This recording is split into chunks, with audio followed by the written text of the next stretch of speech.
We try to bring you high-quality educational and informational content every single day. Why do you think the price is having such an anemic time? The news story of the hour. Jump onto the chart. Is this the beginning of a massive financial unraveling? We got to add a little addendum to the show map today. So we start here on the daily. Now, we've been looking at the RSI on Bitcoin's daily chart for the last several days. It always has been, but it's been increasing over the last 50 years since the government has been bigger. Go. Good morning, everybody. It is Wednesday, July 20th, and welcome to Coffee and Crypto Live, everybody's favorite morning crypto show. We go live every single day, Monday through Friday, 10 to 11 a.m. Eastern Standard Time. It's going to be a good show today, guys. Jebb is still out, and just so you guys know, we did get an update from Jebb yesterday. He's going to go ahead and be taking the rest of this week off. Our team actually, after talking with him, urged him to continue to rest with his family. Big news coming from him, though, probably here very soon. You guys don't want to miss that here over the next couple of weeks, but he should be back next week. And I know we said that last week. You'll understand more when he comes back why he's been gone. So continue to pray for him and his family. But with that said, the show will continue to go on. I am TA Tim. I got a haircut yesterday, so thank you for noticing.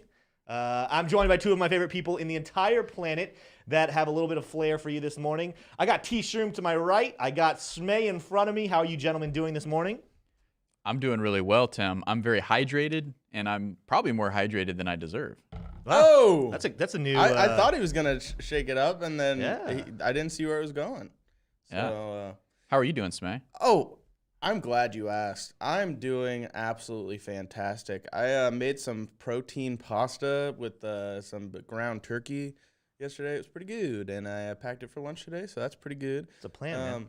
I also, guys, I rehomed my turtles. So I'm still the Turtle King. I'm the king of the turtles, but I no longer have turtles in my dominion. Yeah, you're about to move, right? Yeah, I'm about to move. So I had to downsize, get rid of some shed some extra responsibilities and space and things like that, such of those things. I've got a question for you, Such Smay. of those things. You got a question for me? What are you more excited about today, the ground turkey or the green names? That one's close. But you know what? I don't think anything trumps the green names for me. Wow. I'm going to go ahead and read some green names. Let's do it. While we're at it. So we got, okay, so we have somebody who's very excited to have their name read. So I'm going to go ahead and read their name every time they chatted. You ready? How many times are you going to say the name?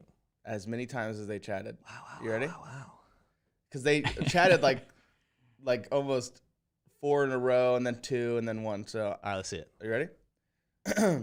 D's nuts, D's nuts, D's nuts, D's Wow. nuts, D's nuts, D's nuts, D's nuts. Wow. Mitch Shaw, D's nuts, D's nuts. Adam Rourke, D's nuts. TA Tim, GS, Adam Rourke, Mitch Shaw. Who else we got here? We got GS, we got Agent Gold, we got D's nuts, we got Brad Geidel, we got Matt C, we got Crypto Set Guy. We got Grand Roofing Incorporated. Grand Roofing. We got who else we got here? We got Adam Rourke. Go CJC. We got Adam Rourke. We got Win Peoples. I love Win Peoples. What a cool guy. Then we got D's Nuts, and then we got Cyberfix Online. And then we got D's Nuts, and then we got Veronica Gainey. That's a new one I haven't seen. And then we have Grand Roofing Incorporated, and then we have D's Nuts. So Beautiful. shout out to you guys. Oh, and Oh my JoJo. gosh. Shout out to all of you guys. And Go CJC. Yeah. I love all of you guys. Anyways, back to Yes. you guys. Yep, Back to you, Tim. shout out to all of our members. This is the greatest community in all of YouTube. Are we the largest channel? No, we're not the largest channel. We'll be there someday, I hope, Lord willing. But I, hands down, come back each and every single day because of you guys. You guys are the greatest community in all of YouTube. We got a good show for you guys lined up today. We're going to be talking Bitcoin. We're going to be talking Ethereum. We're going to be talking the Dixie, on the TA section. And we're going to talk a little bit about some exciting features of what we could be seeing with Ethereum 2.0 and how that could change the crypto landscape. So make sure you stay tuned for all of that. But before we jump into our market polls, I just want to really, really briefly thank the sponsor of the channel. You guys know them. We've been talking about them a lot recently, and that is Hedge. So first, just shout out to Hedge, the company. Thank you so much for being a supporter of this channel and helping us keep these lights on and come and be with this community each and every single day. For those of you who don't know what Hedge is, it is a company that allows you to be paid directly in Bitcoin. Yes, save yourself those exchange fees, get paid directly from your business, your company, and get that automatic deposit into your cold wallet, into your exchange, whatever you want. You can set it up to be paid directly in Bitcoin, in Ethereum, in Litecoin, whatever you want, and you get to save yourself some exchange fees. So rather than just taking that money and DCAing, you can go ahead and set up your DCA strategy coming straight from your business. So thank you to Hedge. Go check them out with a link in the description down below. Let's go ahead and jump into our market pulse. And I'm going to go ahead and throw it back to T Shroom, because T Shroom is going to lead us on what is important happening. We got a couple different things around the space before we jump into TA. What is popping over there, T Shroom? Well, we've got a couple things. A lot of things. And we're going to dive right into those right now. So, Smay, if you want to hop over to my screen. It would be my pleasure. Yeah. The first thing is Polygon launches new scaling solution to further cut costs on Ethereum. Now, if you've been following Polygon at all, you'll know that they just got a deal with Disney and Disney's NFT and digital asset department. And so they're already on a very, very high note right now. And now they're coming out with something I consider to be pretty significant. So let's dive into that. Web3 infrastructure provider Polygon today announced that the launch of Polygon ZK EVM, which stands for Zero Knowledge Ethereum Virtual Machine, which is said to be the first Ethereum-compatible scaling solution that uses the cryptographic method called Zero Knowledge Proofs, right? So, okay, so that's the tech. And then we'll read a little bit further. Polygon first teased this technology at ETHCC Paris in July of 2021. So folks have known about it and they've been anticipating it. And it now looks like Polygon's ready to release it and says it is designed to work effortlessly with all existing smart contracts, developer tools, wallets, while also creating less user friction by removing the need for any kind of modification or re-implementation of code. All right, so that's big. It's not going to be a big heavy lift from developers to be able to integrate this new technology. It's difficult to provide performance comparisons for ZK EVM at this stage, but we are working towards increasing throughput to approximately 2,000 transactions per second, is what Bielik told this article's website. So some really, really impressive stuff there, but we're not done yet. The Polygon co-founder noted that while Ethereum fees are unlikely to change substantially even after the merge event, important note there, this merge is not going to affect fees. And we're going to talk a little bit later in the show why it is such a bullish thing for this merge to happen, though. ZK EVM stands to reduce network fees by an estimated 90%, and which would be huge, and even more in future iterations. So this is huge. Polygon has been one of the most significant layer 2s for Ethereum scaling solutions, rivaled only by Optimism, and a couple other have been significant as well. But Polygon has definitely far and away, especially recently, taken the cake as kind of the king of Ethereum helpers. So, they're kind of split into two there in the ecosystem of Ethereum. There's Ethereum helpers, which are the scaling solutions, and the Ethereum killers that are trying to replace Ethereum. So an interesting breakdown there, but this is a really big story. I was not anticipating them to come out with this so quickly, but here it is. And we didn't really get a launch date for this yet. So, but they're saying that it's ready. It's possible. And they're going to be deploying that, I anticipate fairly soon. So we'll be definitely listening out for a launch date on that. So that's good, but not everything in the crypto landscape is good right now. As we know, Smay, if you'll go back to my screen, crypto exchange ZipMex pauses withdraws, citing circumstances beyond their control. Heard this before?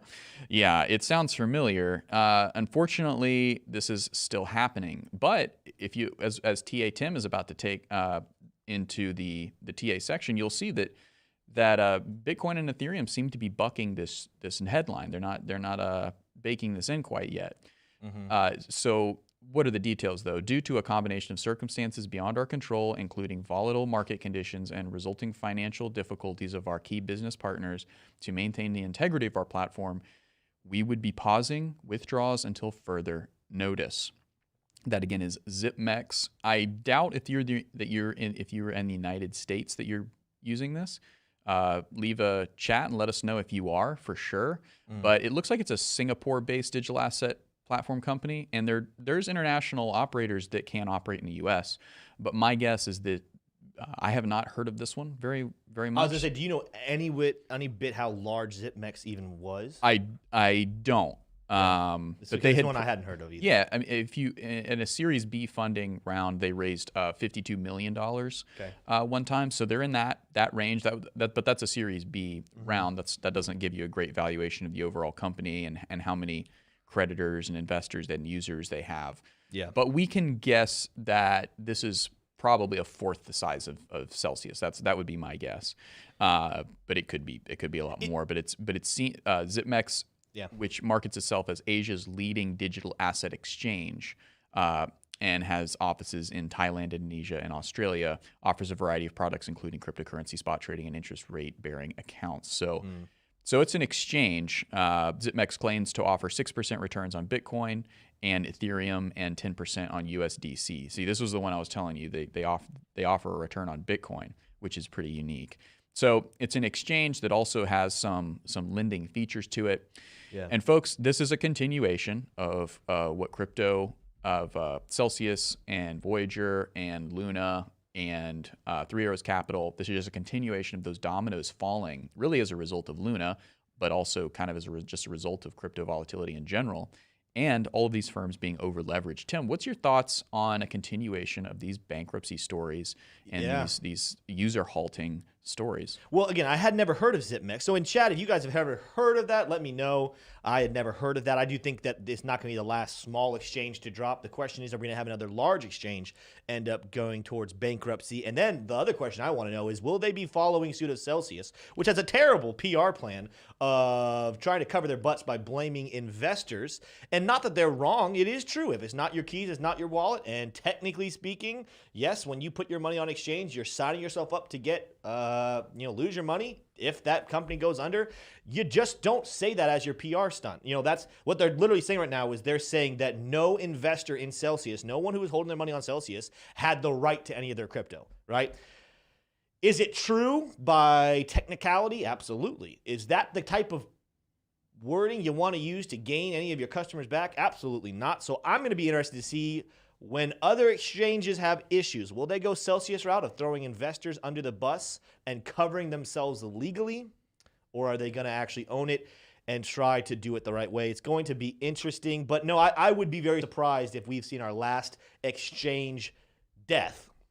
Yeah. The question is, are the sizes of those exchanges that die of significance? So, for example, and I'm not saying it's going to, but I know a lot of people are speculating, that we've seen a couple of these exchanges like Coinbase have some issues. Now, I don't think Coinbase is anywhere close to bankruptcy. I think Coinbase is, they're laying people off. They're trying to make better decisions to kind of weather this bear market, this winter. But that you never want to see it. And as much as we want to say it's not, Coinbase is too big, Coinbase is going to go down. It's like, well, I think you back us up about a couple months ago, and you're probably saying something similar about Terra Luna. You're probably saying something similar about Celsius. You're probably saying something similar about Voyager. So am I predicting Coinbase goes down? No, I'm not. Yeah, but there's a big difference with FTX and Coinbase. What they're publicly traded on in a U.S. stock market. Even that. So we got Binance growing right now. FTX is acquiring other companies. Coinbase is not making moves. Coinbase is hunkering down. They're pumping brakes. They're slowing down their expenditure. They're making. They're not growing. They're consolidating. Whereas FTX, Binance, they're growing. So I don't really think Binance or FTX is going anywhere anytime soon. The other one I have to ask about is crypto.com, because they're spending money out the wazoo, on this marketing campaign. But when you really get into the nitty gritty of what they do as a business, are they actually doing well? I don't know, but maybe they just have so much funding and so much support. They're not going to go down. But I'm interested to see what happens over the rest of this bear market with those exchanges. But before we transition to TA, there's one more thing we want to update you guys on. That is on inflation, but not American inflation, actually foreign. So, T-Shirt, I'm going to throw it back to you to kind of cover all that. Absolutely. So this morning, if you go to my screen, at some point this morning, so this morning we got the inflation year-over-year numbers from the UK. And we also got the inflation numbers from Canada. The Canadian one just happens to be on the screen. I don't consider it to be super significant. Maybe it'll mirror the US a little bit more than the UK, but the UK is a lot more significant, much larger economy. Okay, so let's dive into the numbers. So the actual numbers for the UK inflation, it was 9.4. So that is increasing from the previous number of 9.1. All right, so their inflation is not looking great. There's a chart there kind of showing the increase. So the rate of increase is slowing, which is good. That's a good sign. But it is still increasing, and it also exceeded forecasts. So that's never good. You never want to see that. And then you can see the numbers for yourself here on the Canadian ones as well. You can leave my screen now, and I'll tell you about the upcoming dates we're also tracking, which are very important to be keeping up with. And that is tomorrow we actually get the EU rate decision. Now they've already, and that's going to be at 8:15 Eastern Standard Time. Now, what's important to realize is that they already said that they're going to do 0.25. Yeah. And this is extremely important because for a long time, they have had it at 0. And 0.25 it's an increase. It's a very, very dovish increase, but it's an increase from 0 that I believe has gone back as far as 2016. Well, do you want to know why they're not going to go any higher? Is because, again, the fears that you might have as an American citizen about what's happening to our economy, the EU's economy is just getting absolutely obliterated. Yep. And guess what? When Keynesian economics, which is what you think the United States uses Keynesian economics, go over to the EU. Anyone who lives in the EU, put in chat about what has been happening with economic decisions over there. They cannot go, to them, 25 basis points is massive because it will destroy them to go any higher. They don't even like 25. What's happening with their energy? I mean, you guys have watched that kerfuffle happen over there where first they're like, hey, we're going to go very energy neutral. We're going to get rid of our nuclear plants. We're not going to touch anything dirty. We're going to get set up these windmills and we're going to send up renewable energy. And then you can't predict the wind, so the windmills weren't working and the renewable energy cost too much. And now, of course, they're pumping coal back in the market and urging their citizens. And I know the EU is not one country. I'm talking about multiple countries in the EU are urging their citizens, I don't even know how you enforce it, but they're telling their citizens, please do everything you can to use as little energy as possible. We are in a crisis. And they know if they raise this interest rate higher than 25 basis points, it will cripple them even more so than they already are. You want to talk about, America's worried about a recession. The EU is worried about absolute collapse. That is why they're not raising any higher than 25. But to them, 25 is to us raising it by 400. Yeah. And I wanted to test myself. It's 27 countries in the EU. I knew that and I confirmed it. I wish I'd said it before I confirmed it, but here we are. No, absolutely. Absolutely, Tim. So, essentially we've got some big numbers, but the biggest of all is coming on the 27th, and that's next week, which is the U.S. rate decision. And right now, everybody's pretty set on it's going to be 75. It's not as strong as it was last month, though, because last month, 75... and we still have a whole week to get there, but 75 was almost a sure thing with over 90% prediction. I believe right now what we're looking at is 75 is sitting at about 66%, and then 100 is sitting at 33. So there's still people out there predicting 100. Let's watch, over the next, week if that number changes. But it's not a sure done deal thing just yet. But as it stands right now, if you guys are wondering why crypto's climbing, it is because everyone is expecting that 75. And in this case, whereas 75 was kind of hawkish last month, 75, I do think, has been baked into the market, and people are fully expecting it and operating around that as the prediction. Yeah. Yep. Well, that concludes the market pulse there, Tim. Yeah. You can take up the torch and keep us going. Yeah, well, we're going to jump into some TA here because, again, I talked about in the intro, there are some very interesting things happening on the chart, some key levels on Bitcoin, some key levels, though, that we're also seeing coming from the Dixie or the DXY, which is measuring the strength of the dollar. And I also have to wonder, T-Shroom, how much of this Dixie chart is reflecting those inflation numbers coming out from the UK? And then as we find out more from the EU, of course, the Dixie is not just comparing Bitcoin and the dollar. It's looking at the dollar against other currencies as well. So before we get there, though, make sure you smash that like button. We got 1,100 people watching. Thank you so much for joining us. Smash that like button. We can definitely get up probably, I would say, to 700 within the next 20 minutes. So smash the like button. If you're new here, thank you for joining us. Consider hitting that subscribe button for more content that comes out each and every single day. But let's go ahead and jump onto some charts. You can go to my screen really quick, Smay, and I'm going to start off on Bitcoin, and then we're going to go jump over to the DXY, and then we're probably going to look at Ethereum because, of course, Ethereum has been the biggest one. You guys know that I've talked about this the other day, that this yellow zone, this box right here is a key level to watch, but this green one is also significant. I'm going to show you guys why. I'm going to start with the VPVR.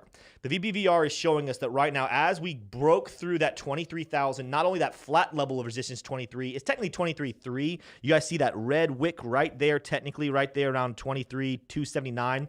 We broke through 23.3. We broke through that resistance, and for the first time, so this is the third bear flag we have formed this year, but this one is not playing out as a bear flag. You guys notice right here, we all rejected off that rising level of resistance and then fell back down. We have broken through and even come back down. You guys see on the daily chart. Let me go to the 4-hourly chart real quick and show you what's really cool is we broke through, came back down with that green wick right there and retested this resistance as support. A lot of you guys who have been taking Club DeFi or doing any type of learning with technical analysis know that turning resistance into support is a very bullish sign. So that is very encouraging right there, but I got to cover everything as a whole. Let me just start going back out here to the daily chart, looking at our VPVR. Notice that right now we have just broken above this point, which was, again, around 23.5. That was the last really strong level of volume. So as it stands right now, as far as volume is concerned, there's just not a whole heck of a lot separating us from a price as high as 28,600 and potentially maybe even getting all the way up. We could kind of wrestle with 30,100 and maybe even match back peaks that we had over here, closer to 31.4, maybe even getting up closer to 32. That's a long way off. Let's kind of stop and let's look at this green box right here, because even though there's not a lot of volume, this box is going to be very key to a lot of traders, and a lot of people are going to consider this box to be taking some profit. Why is that? Well, we go ahead and pull up our Fibonacci retracement and go from this last peak that we had back here in June, and we scroll all the way down to our bottom that we hit back here. When was this date? About June 18th, around 17,600. We extrapolate that out. This is the golden pocket of the Fibonacci on this timeline. So this is a level, even though you see there's a small peak in the volume right at those levels, but this is the level that I am keeping a very good eye on for a potential bull trap. Before, if we can break through this level, I do think the next level is going to be 28.7, 28.6, somewhere in that region. But this is going to be a big mark for anyone who is kind of sitting right now saying, should I be taking some profits on this rally? Watch it. Don't just, as soon as the price hits here, just automatically assume I need to take my profits, but begin to watch for other indicators. Watch for the RSI, watch for the T sequential, watch for volume, not just from VPVR, but then also watching what is happening with the trading volume down here. Right now, we've had a little bit of increase, kind of confirming this uptrend, but I want to see if that volume comes up even more so, indicating that institutions and whales are going ahead and taking some profit right there. Keep an eye on that. The other thing you definitely want to keep an eye on, coming down to the hourly chart, and so this is where, let me go ahead and get rid of my Fibonacci, and I can get rid of VPVR as well, and my volume. There is something I want to keep an eye on. This is where I'm going to start bouncing between the Bitcoin chart and the DXY. So the first thing, right now, we are technically seeing on the hourly chart bearish RSI divergence. Let me check. I know it's strong on this. It's technically there on the 4-hourly chart. I'm not ready to necessarily call it on the 4-hourly chart because we have not finished closing out some candles and moving momentum. When I start seeing some red candles is when I'm going to go ahead and say, okay, we could say there's 4-hour bearish RSI divergence. But on the hourly chart, there is some confirmed. That's a red candle right there. This one can continue to climb. I'm not going to stress on that one, but if you guys notice, this is kind of staying in a straight line right here. I wouldn't be so, I'm not saying it's going to happen, but it could very much see some red candles over the next hour, maybe next couple of hours. Keep an eye on this because this is going to speak volumes if it ends up reversing right there. I still think there's a lot of pressure going to push us up even higher, up to this 25,004 level, into that golden pocket. But I'm not going to ignore the bearish divergence starting on the hourly chart. I would love to see this canceled out. I would love to see the RSI break through, the price go ahead and break through. But keep your eyes over there. And the reason why I'm saying keep your eyes on bearish divergence over here on our Bitcoin chart, let's go ahead and go to the 4-hourly and jump over to the Dixie. The Dixie this morning, over the last, let's see here, couple of hours, so technically sometime yesterday, started to reverse and move to the upside. We have red candles, we have reversal, we had this massive green candle. I don't know again if this is on the news of the UK inflation, but what we do know from looking at the charts is the Dixie, which had been moving down here for the last couple of weeks, found a bottom just at least temporarily and is now starting to climb to the upside. Bitcoin and the Dixie have been moving inversely, even more so because we've had these green candles come back into play, giving us kind of a little bit of a firm bottom on the Dixie. The other thing that I'm keeping a very close eye on is the fact that if you guys look at this, let me go here. I'm going to scroll just so you can see it better. If you guys are looking at the way this price has been moving here over the last little bit, going back all the way to June 27th, we have been moving up. So this is still a higher low. And the fact that when we go to the RSI in those same time frames, we have a lower RSI. This is strong bullish RSI divergence, or not strong, sorry, it's actually hidden bullish RSI divergence, which is the sign of a continuation pattern. So, as much as we have been talking about, hey, the DXY is falling, Bitcoin is rising, we're kind of sitting in a conundrum right now where, technically speaking, we got some bearish RSI divergence on Bitcoin. We got some bullish RSI divergence on the DXY. Are we going to see a period, because this has happened before, where they both move up together? Are we going to see them both move up together, or are we going to see one of them fold? In which case, at the moment, the charts are giving a little bit more weight, I would say, to the strength of the Dixie rather than to Bitcoin. But this is another one. I'm not ready to say absolutely or Bitcoin's about to reverse, but we got to keep our eye on what's happening here. This level makes a lot of sense. So maybe potentially do we even see the Dixie and Bitcoin kind of move together up to the upside until we get to that 25, and then we see a reversal on Bitcoin? We got to keep an eye on what's happening there, but I wanted to make sure you guys saw that and prepare yourself accordingly. Again, that is not financial advice. I'm not telling you to get out of an investment. I'm not telling you to take profit on Bitcoin just yet. I want you to be prepared and make sure you're taking all of the information into account. So before I move on, T-Shroom, any thoughts about what we just covered right there? Yeah, I mean, I think that the Dixie coming down, I think it's a natural correction, just kind of, it's a natural correction from the down trend it's been in the last week or so. I think this is a little pop-up. I think it does have to do with those inflation numbers from the UK. I also think it has to do with a pipeline from Russia down to the EU that just got greenlit as going to work. So we shall see, but I think that gap, the CNBC is definitely emphasizing the importance of that gas line. So, there's a lot of different factors coming into play, but yeah, I think overall what you were saying, Tim, was probably the most significant. Well, and I think the last thing I want to make sure I also cover, I was talking with somebody on Twitter this morning. They pointed out, and so, call out to them. I can't remember their name, but, they were looking at this hourly bearish divergence.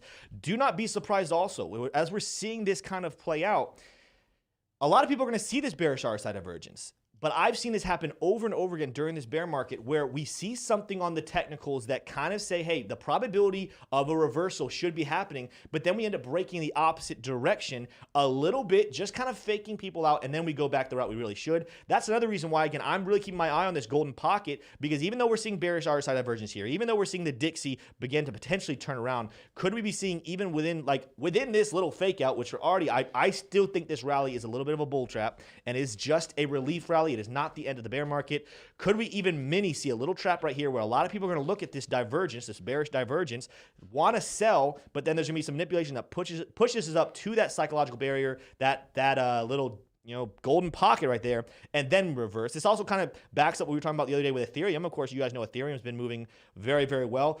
We're not that far away. We're actually very similar distance away from a pocket that's really key on Ethereum, around $1,700. I think yesterday someone said I kept saying 1,000, so I deeply apologize. Hopefully you guys understand that when I'm talking about Ethereum, we are very far away from saying 17,000. 1,700. Right now we're sitting at 1,600, so about another, $100 here on Ethereum before potentially even that with this. You guys can, I don't even need to draw it. Look at these marks. Look at the RSI. We got bearish RSI divergence over there as well. We are so close to these key levels of resistance that I do think that we end up making the move and finishing the route, and then we potentially talk about a cool-off. I'm not even predicting on Bitcoin or Ethereum that we necessarily have to fall back down to 20,000 or we have to fall back down into the teens necessarily. I do think you could just see a little bit of a cool-off, and then we got to keep watching what happens with the DXY. And, of course, we are 7 days away now from that Fed announcement, and as we talked about, 75 basis points actually won't be the end of the world. I think that if we at 75 basis points, we have a good chance of kind of moving sideways and continuing to kind of bounce in these lower 20s, maybe even have a couple peaks where we go up towards 30. That does not cancel out down the road, though, of going back down to the teens. But unlike what we thought could happen if the bear flag had played out, going back to the daily chart, where we thought on Bitcoin, let me go back to Bitcoin, we thought there was a chance within the next month that we would play this bear flag out and come down to the levels around 12, maybe 13,000. I do think us breaking through that resistance has put that off and saying, hey, that's not going to happen anytime soon. But just so you know, let me go. Last thing I want to talk about on technical analysis, going out to our BLX chart. I want to scroll back for you guys and look at some things that have happened in previous bear markets. I circled them. My circling is absolutely ugly. But guys, here, let's just start back in 2018. Several times during this bear market, we bottomed and then rallied over 50%. We came back down, rallied, and then we started to move sideways for a long period of time. A lot of people thought that this might have been the bottom. Some people thought this was going to be the bottom. Some people thought this big wick was going to be the bottom. These are all flat levels. We kept hovering, and then made a big crash. So these levels were sitting here around $6,000. We ended up crashing back down to around $3,200. This has happened in the past, going back to the bear market before that. Back here, we had one here in 2015. Now, this one didn't set a new bottom, but we had a massive wick come down here on January of 2015. We ended up then bouncing, ranging. People thought it was over. We came back down once again, and then we're able to rally. Same thing with the bear market, the mini little bear market we had back in around 2011, where we came back down, moved up. People thought it was over, came back down, and then rallied. My point here, and the reason why I'm using this as an example, is just don't be surprised. Do not be baffled if for some reason we end up moving sideways within this zone and maybe even getting back up around the $30,000 level in a zone before a couple months from now, maybe October, maybe November, maybe December, we end up coming back down to this $17,000 level or even a little bit lower. And that almost acts like this spring event that ends up launching us into a new bull market. Be prepared for anything. I'm not making a definite call on that. Just be prepared. You can go off my screen now, Smay. Well, that is all we have for technical analysis today. I do want to go ahead and before we transition into our discussion section, let's see if there's anything on the chat. And I know I saw a couple, so we got a couple questions to answer here. But what are we seeing in chat this morning? Oh, yeah, we got all kinds of tasty chats here. The Kardashian donated $2, said, nice. FA dictates direction, TA defines the levels. That's solid. I like that. What do you think about that, Tim? Say that one more time. FA, I think fundamental analysis dictates direction. TA defines the levels. I absolutely think, and I think it gets a little more complicated than that, Kardashian, but I think that's a good direction to start with. Going in that direction of fundamentals really gives us a real basis point for doing things. TA gives us less as well. But the other thing I think people really forget is after something fundamentally breaks, it's not just about levels. It's also about what does the chart do based off of that. So I'm not saying that you can always use technical analysis by itself, but for anyone who thinks that you need to trade just based off of fundamentals and ignore the technicals, that's not true at all, because the whole point of technical analysis is to read sentiment in the market and how the market responds to certain decisions that are made. So not just defining the levels, but also telling us significance of what fundamentals actually mean, I think is very important, and is why I'm a big advocate. You guys know my name is TA Tim, but I'm a big advocate of if you are just trading off technicals, you're probably making some mistakes. If you're just trading off of fundamentals, you're probably making some mistakes. If you're just trading off of sentiment, you're probably making some mistakes. It's when you kind of take all three into account that experience starts to grow, and you're never going to be 100%. There's not a single human that is 100% with all of their investment and trade opportunities, but the percentages that you're right about go up and up and up, and when you're right more often than you're wrong, you will be profitable. Yeah. Absolutely. You're feeling a little jumpy over there with those buttons this morning. Well, you said you're going to be profitable, so I put stonks. There we go. Okay. Can we get it? Yeah, okay. All right, Nico Wild donated $2, said, called 1,400 plus ETH and $70 coin weeks ago. So Nico Wild out there having some success with predictions. Big ups to you. Very, very cool. And then Nico Wild also... I love hearing when people have success. Yeah, that's really cool. Donated $20 and said, raising rates seems to affect inflation from Fresh Prince. Prince, not like the Fresh show? Prince of Bel-Air, like Prince as in like what comes out of a printer. I would prefer it, Fresh yeah. Prince, fresh data. Prince. The Prince. inflation we see right now seems almost exclusively caused by money that's there's a spelling error in there. APRE been printed. Hence, Yeah. rain sticky analogy makes me bullish. Nice. Makes me bullish irrespective of the rain dance. You know, I learned there's a lot going on. I in learned here. in my experience when reading super chats, T-Shroom, sometimes you gotta start over from scratch. Sure. And read it all again. Let's start this one over for Nico. So he's ending with makes me bullish irrespective of the rain dance, meaning that there's some voodoo going on, but Yeah. he's still bullish. Yeah. So that's the overall takeaway. Let's read it with that in mind, with that frame, that Yes. lens. Raising rates seems to affect the inflation from fresh prints. Hey. But in your buttons. Raising Okay. rates, okay. So raising rates seems to affect inflation. I think, Yes. let's say apes already been printed, hence rain stick analogy makes me bullish irrespective of the rain dance. Yeah, I think he's just getting at it. You know, he's talking about everything that's happening just with the money. He's saying that all this is happening just because of how terrible the U.S. dollar is. He has very, very bullish, future outlook. Nico, I have a very bullish future outlook as well. But I do know that we have to continue to live with. Here's my thing. I think a lot of people watching this show right now, we all understand how phenomenal Bitcoin is, and if you don't, that's completely fine. If you're still in the learning phase of everything, thank you so much for joining us. But we all know that Bitcoin has the potential down the road to be super special, whereas a lot of people are just using it like a commodity. So as long as people view it as a commodity, as the masses see Bitcoin as a commodity and nothing better, then it's going to continue to be utilized and treated the same way as commodities. And during this inflation and during high interest rates, commodities go down. And so Bitcoin until then is going to be treated in the same way. Yeah. Yes. We had one from Greg Gressick, but he didn't have any message to it. Well, he donated a 316? coded amount of money. No, he said right here, TA Tim, hold on. TA Tim, my super chat was supposed to have the message. What's your favorite Bible verse and why? So is 316 supposed to be John 3:16? I would imagine. I can't. It's got to be. Yeah, You know? mine is John 16:33, and that's actually Jesus is talking to his disciples. He actually had just told them he's about to die, but he said, "In the world you'll face tribulation, but be of good cheer, for I've overcome the world." So that's my favorite verse, and we'll kind of move on. Hold on, teacher, what's your favorite verse? Well, we gotta get back. I on just the want to show. ask him what his favorite verse is. My favorite verse is Genesis 1:1. Wow, come Yeah, on. what- In the beginning, Solid. Nice. God created the heavens Solid. and the earth. Nice. Well, before we transition into our discussion section, a quick word from Smay. Smay, what do you want to tell the people this morning? I'm glad I have Oh this. man. Wow. Oh. I have such a great opportunity, guys. So I want to tell you something. Have you ever been walking down the street in this new crypto utopia we live in? Just close your eyes and imagine with me. You're walking down the street in this crypto utopia, and you look over and you see a domain. You see something on the wall that you want to send crypto to, right? And would it be? Let me hypothetically propose something to you. Would you rather look at a string of incomprehensible numbers and letters and codes? I wouldn't. No, that's horrible.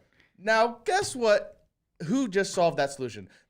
Unstoppable Domains. They utilize NFT technology to be able to simplify the world of crypto, being able to send and receive crypto, being able to host websites and things in DeFi and Web 3.0.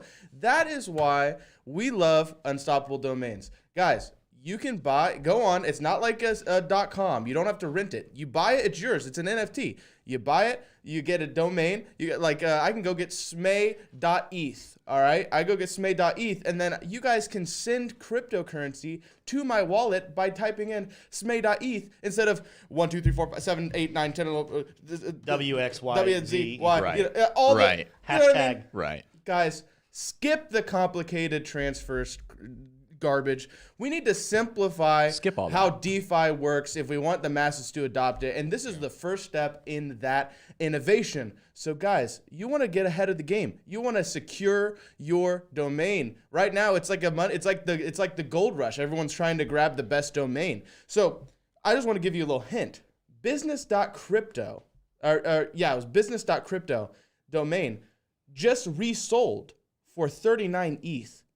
Okay. Whoa. So just like That's nice. just like .com, go in there, get a domain, secure some of the easy pickings domains, and you have an opportunity to make some profit there too. So Boom. it's a great service. I love Unstoppable Domains. Go check it out. Link in the description. Back to you, Tim. I think having domain in the future is going to be very, very important. So if you guys are wondering where to go get that, there's a link in the description. Go get it today. We're going to transition, though. We're going to talk about Ethereum really quickly, and then we're going to talk more about the Fed here. It's a little bit different of a format for today's show, but there are some very interesting speculations about ETH 2.0 that we want to cover. Real quick before we talk about that, though, smash that like button. We got 1,300 people watching with 388 likes. That's not a good ratio there. Let's get those likes up. Thank you guys for watching. With that being said, though, Ethereum. A prediction on what Ethereum could mean to the crypto space. Not a price prediction. A prediction of what Ethereum could mean to the crypto space has come out from Raoul Pal. And I'm going to throw it over to T. Shroom, who found this article this morning and has gone through and made a lot of highlights to the article. So you guys see the significance of it. T. Shroom, what are we expecting could potentially happen here over the next couple of months if Ethereum 2.0 is everything that it is promised to be? Check it out, guys. Look, are you on my screen, Smay? Oh, yeah. All right. This guy, he's got a big smile. Raoul Pal. He's the co-founder and CEO of Real Vision. This is a hedge fund that he runs now, but he's a serial hedge fund manager. He's managed a couple different very, very significant hedge funds. He's seen in the investment community as a big leaguer. And he absolutely is. The headline here is Ethereum will define Web3's benchmark interest rate post-merge, according to Raoul Pal. I really, really like this thesis. I haven't heard it anywhere else. Let's dive in. Let's get the details so that you can understand and feel that epiphany that I felt this morning as I read this. Paul feels that the forced selling participants are out of the market, right? Those weak hands are out, adding that we're definitely close to the low. By the way, pause right there. Pause right there. We're going to talk about this tomorrow. We're not going to be here in the studio live. I'm going to be talking with Kelly, though, creating a video today to go out during Coffee and Crypto spots. So make sure you guys watch that. And I'm going to make sure to ask him about the on-chain metrics. Is this something him and I were discussing? That if you're looking at on-chain metrics for Ethereum, the weak hands are, like what Raul's saying is absolutely true. The weak hands are out of Ethereum. Now, this pump, there's probably been some weak hands that have jumped back in. But of all the big projects, the on-chain metrics are showing that Ethereum potentially is the closest to the bottom. But I'll let you continue. Yeah, my hands are strong. My hands are not weak. All right, moving on. We are going to end up creating a benchmark Web3 interest rate of which we can assess other risks against, so that makes risk management slightly more transparent. So he's kind of making this case here, and he continues. For example, Powell hypothesized that if Ethereum offered, and this is a hypothetical number, if Ethereum offered 4.8 yield after its upcoming merge, then 4.8 would become the benchmark yield for other crypto projects as well. Furthermore, the risk from investing in protocols offering yields higher than Ethereum's could be assessed relative to Ethereum's hypothetical risk-free 4.8 yield. So if you haven't got it now, he kind of brings it all home here. To have a benchmark yield in the second largest cryptocurrency when everybody wants to allocate over time to Web3 as a theme that is not counter to the FUD of the ESG narrative that Bitcoin has to battle with, it becomes incredibly attractive for institutions to allocate. Now, this is from a podcast, which is why this is not a correct grammatical sentence, and it was difficult to read. But overall, the takeaway here is that it becomes incredibly attractive for institutions to allocate. That's the key word there. And we're actually going to be having a afternoon video later this week that's really hitting this home as well, some of these points. Additionally, Powell claims that he has personally been adding the most crypto to his portfolio since November of 2020, stating that the risk reward is now becoming super ludicrous, so it dwarfs anything else. That's pretty bullish coming from Raoul Pal there. So let's break it down, Tim. If you going back to full screen, does this solve the Celsius and Luna problem? That's kind of a big jump. Let me bridge that gap. Yeah. So essentially, what the thesis here is that Paul is saying. So let's stick with that hypothetical that he produces. Let's actually just make it a nice round 5% that you'll be able to stake ETH with. Now, you can already stake ETH, but those numbers are all over the place, and it's not the ordained actual ETH proof of stake that is coming in around September 18th, 19th, they're thinking. Once that transition is fully implemented from proof of work to proof of stake, you will be able to stake ETH in a way that is purely ETH. It's not through some other third-party staking service sure. like what are the big ones? Aave, and what's the really big one that I don't know. of course it's leaving me right now. It's got the unicorn. 1 inch is a pretty big one. Anyway, Uniswap, that's what it was. Yeah. Those are the third-party ones. So now Ethereum's going to have its own proof of stake. And what Paul's thesis is here is that is going to set the standard for the industry of staking. And one of the big issues is that there hasn't really been a standard.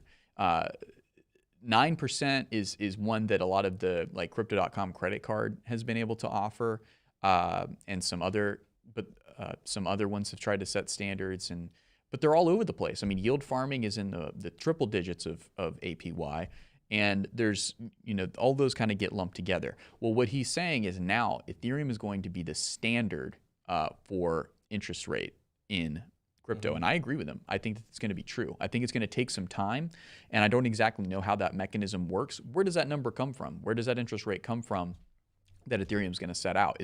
I don't think it's people making that decisions. It's going to be the mathematics and the calculations within the actual blockchain, and it's going to be supply and demand for how many people are willing to stake versus a bunch of other factors. So where does that number come from is important to realize, important to know. But the overall thesis here, I think, is right. Is now, and this is why I ask you that question, Tim, does this solve the Celsius and Luna problem? And I think it does.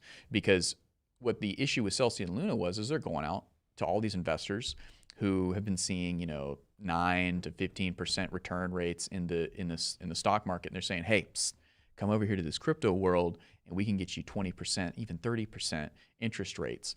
And then 10 years, however many years down the road, they go bankrupt, right? And that does not look good for crypto at all. But now what Paul's saying is now we have a standard. Now we're going to have a standard once this transition happens. And so hopefully that's clear for you now. For those of you watching, you can let me know in the chat if that's still not clear to you. But I think that the standard is going to be huge. And I think it's true. I think Paul's thesis here is spot on. And I think it's going to be great for crypto markets. You're not going to be able to have shysters coming in and over-promising and under-delivering and then going bankrupt and crippling the crypto market. So what do you think, Tim? Let's back up to kind of when crypto was still very much young and there was not a lot of exposure. You had a lot of these individuals who were just super hyped about Bitcoin, super hyped about crypto, trying to preach the goodness of cryptocurrency to their friends and family. But it was such a new and novice idea that people were just like, that just sounds too good to be true. Well, guess what? All those people back in 2013 and 2015 and 2017 and all those people were onto something. I wasn't one of them. I remember back in 2017, someone trying to orange pill me. I didn't like his argument, and I missed the boat. I didn't get in on 2017. I had to wait till 2020. My point with this is that crypto has for a long time had this feeling of it's too good to be true and that it actually is true. Why do I think so many people are getting scammed all the time? Why do I think people are signing up for the exchanges and then just getting baffled? Is because there have been so many success stories of investing in crypto.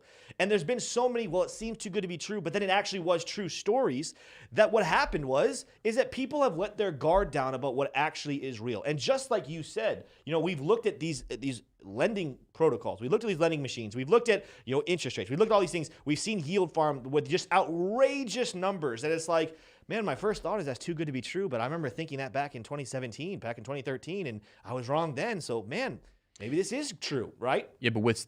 Well, the whole thing is it's too good to be true. Mm-hmm. People are jumping on it, and now people are seeing consequences. As the space becomes more experienced, as the space gets more mature, the too good to be true more often than not is starting to become too good to be true, and it's causing people to have a lot of fear. What I think is cool about this concept of Ethereum setting the precedence is now you will know. Like, I know he threw out that number 4.8. That might not be the number. Let's just pretend it is. Now you know the going rate, what is fair, what makes sense, what is not too good to be true but is just good, is going to be that level. And then you'll know when this protocol comes out saying, we offer 10% stake, it's like, nope, that's too good to be true. That's not the way this really should be done. If someone reaches a little bit over what Ethereum does, maybe that makes sense, but we will not see this anymore where you see, I think you were saying Uniswap, for example. Was it Uniswap? Yeah. Or Cake. Which one are you saying you had like 91%? Yeah. Oh yeah. I've got like 94% APY in Cake right now. And that sounds really good, but why is that not so good? But the risk to reward is still balanced because Pancake Swap hasn't shut down because their managers haven't over leveraged the funds that they're holding. They're using it in an actual liquidity pool, right? And a lot of times it's a different thing when you're yield farming. That money already has a purpose. It's not just sitting in some big account where a bunch of managers can go make terrible investment decisions. But the risk and reward is balanced because the Cake token has totally tanked. I bought it. I was buying in around 40 and then around 20 and then a lot around 10. And it's at 350 right now, somewhere around there. And so that's the risk to reward. The reward is, you get 94%, but the risk is that this coin is not based on anything other than what people are willing to pay for it. Whereas Ethereum is a whole nother game. Ethereum is an established unit of value. And it still fluctuates a hell of a lot more than the Standard & Poor or the dollar. But at the end of the day, it's Ethereum, right? And people in the crypto space recognize Ethereum as something totally different from Cake. Right. And so if whatever that interest rate is going to be for Ethereum, it's going to be very attractive for you to hold Ethereum, something that you can have some confidence in relative to other cryptos, and have that earn an interest rate that is, whatever, 3 to 10%, whatever it's going to end up being. And then that's going to signal to the rest of the market, hey, if you're seeing a staking rate higher than this, be very, very wary. And they better have better technology, better blockchain than Ethereum, or have some kind of advantage over Ethereum. If you see something lower than that, then that means that that's probably right. Like if you see, a lesser coin quoting something lower than what Ethereum's interest rate is, that's probably right. That's probably a fair value. So, I think just wrapping up. My whole point is that I think up to this point we didn't have a very strong metric, and some people might have had their personal ones, but I don't think the market had a very strong metric for deciphering what was just really good and what makes crypto better than the current financial system and what was too good to be true. I think what Raoul Paul's trying to get at, and I think would be really cool, is if what Ethereum 2.0 does in its future is really set that standard of, hey, this is what is acceptable and is still accurate information, and anything over this, you're starting to get into the territory of it. It's just too good to be true, and you're going to end up getting burned from that one. Yeah. But let's go ahead and transition for the last little bit of this show. Let's go back, because this is going to be the biggest thing affecting everything. Bitcoin, Ethereum, even the title of this video, we talked throughout this video about, a lot of people are starting to get really excited about this rally, and so the question has to happen, because there are signs, like there are things happening in the market right now that we will see when the bull market comes back. But the question is this the real rally, or is this FOMO? And I think a good amount of you are probably seeing the camp of agreeing with us that it is FOMO. But there might be some of you out there that are really convinced this is real. The bottom is in. We have nowhere to go but up from here. And I want to kind of throw to T-Shroom. What are your thoughts about this, T-Shroom? And how have you even wrestled personally with this real or FOMO type of feeling you have going on in your gut? Yeah. So this morning was the first time that I actually felt some FOMO. I saw those charts, Ethereum, Bitcoin just going straight up. And I'm like, man, did I miss my opportunities to buy a lot more at 19? And that could be the case, I think. But I think, the more and more that I'm remembering things about the market, it's like, no. But there is some real fundamental stuff going on here, though, and that's what we need to highlight. The reason why people are so bullish on Ethereum right now is, yes, it's because of the merge. But what does the merge actually do? How does that bring more value? Well, here's how. It's because there's an entire investment class called ESG, environmental sustainability and governance. And this has been in the news in the traditional investment community quite a bit, especially recently as gas prices have caused a lot of conflict in countries. So ESG, the first letter is environmental, so that kind of tips you off of what that is. And ESG is essentially, it's a label, kind of like GMO free or whatever you want to put. It's a label that's on investments, like an ETF or an entire bank could be ESG.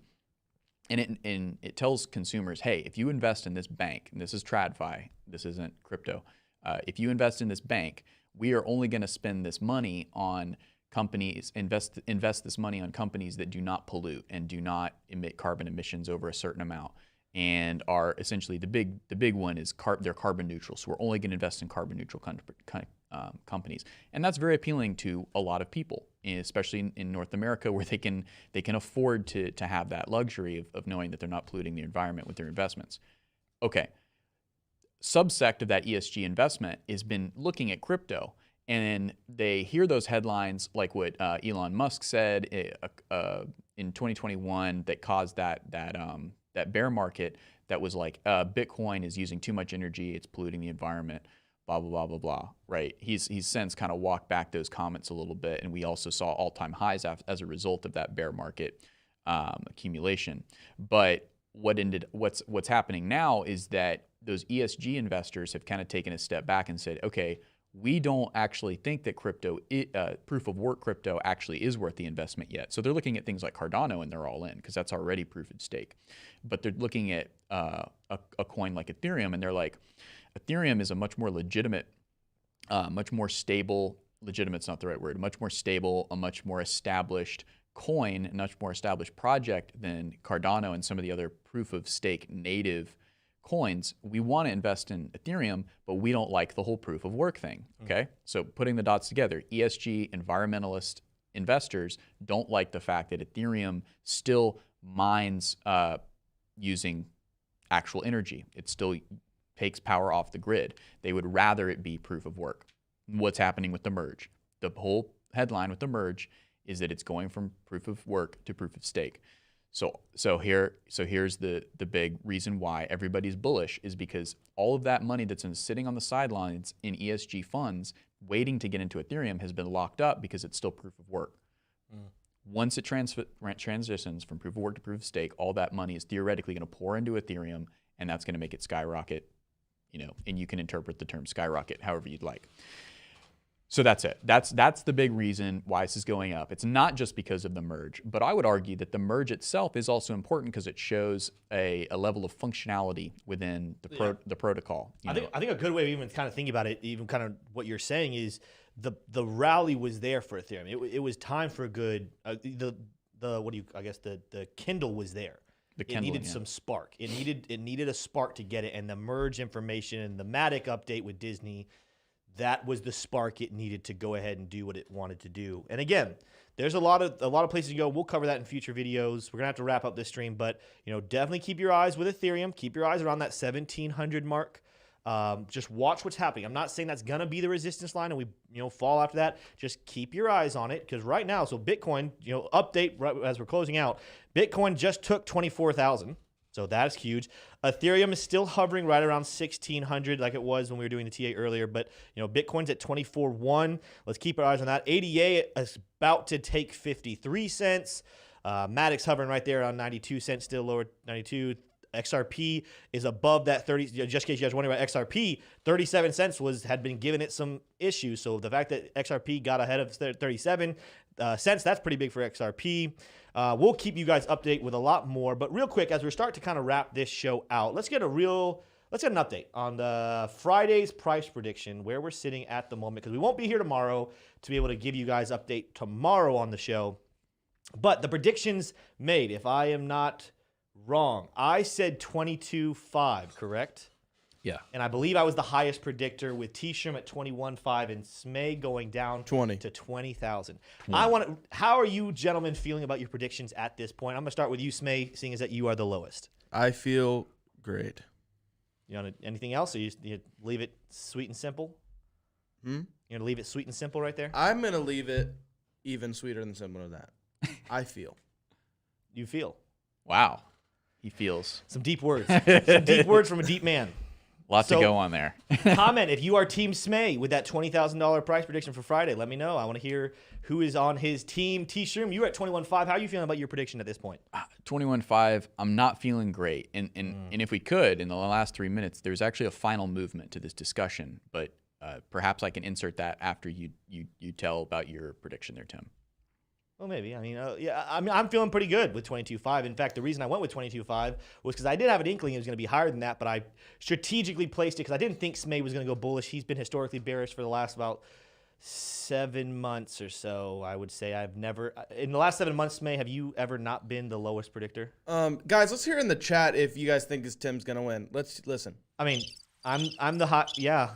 I mean, it's almost like you're controlling the buttons. or Wow, something. it's crazy. I It think seems like Tim- nobody I think spoke Tim's up. gonna win. Yeah, I'm gonna stick with team. Sometimes I jump ship. Sometimes midweek I'm like I'm team Smay this week. I think the price is going down. So I'm team Tim all the you know way what? this week with that 22.5. As a sign of solidarity, I'm Yeah. always Team Tim. Oh, what a nice guy. That's why you cracked into my top 10 favorites. You weren't Team Tim when he wanted to do laser tag. Oh, that's true, Right. though. That's right. That's a different story, though. Putt-Putt was really fun though. That's a different story. Putt-Putt was really fun. Yeah. Well, But what do you? Yeah, you wanted to, real quick before we wrap this out. You said you had a thought Well, you wanted to give after that. I do, but I just have a question for you, Tim. Yes. This is I find myself in this situation. I'm sitting on the sidelines. I've been saving up a lot of cash, right? I'm very cash heavy right now. I would have loved. What do you tell me right now? Because now the prices are coming back up. Why not buy right now? Why convince me that this is not the rally? Tell me why this is not the rally. I think I have an answer for that, but Yeah. but how do you keep someone from FOMOing in right now with all their cash reserves?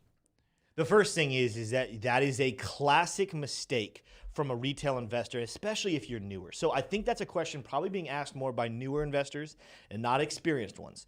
And the reason why is because when you are newer, there is this kind of gut feeling that you really want to, you see these rallies and you want to FOMO it. You're just so worried that you missed the boat. You're just so worried that you missed the bottom. You're like, oh, I keep waiting for it to dip back down and it's not doing the dip.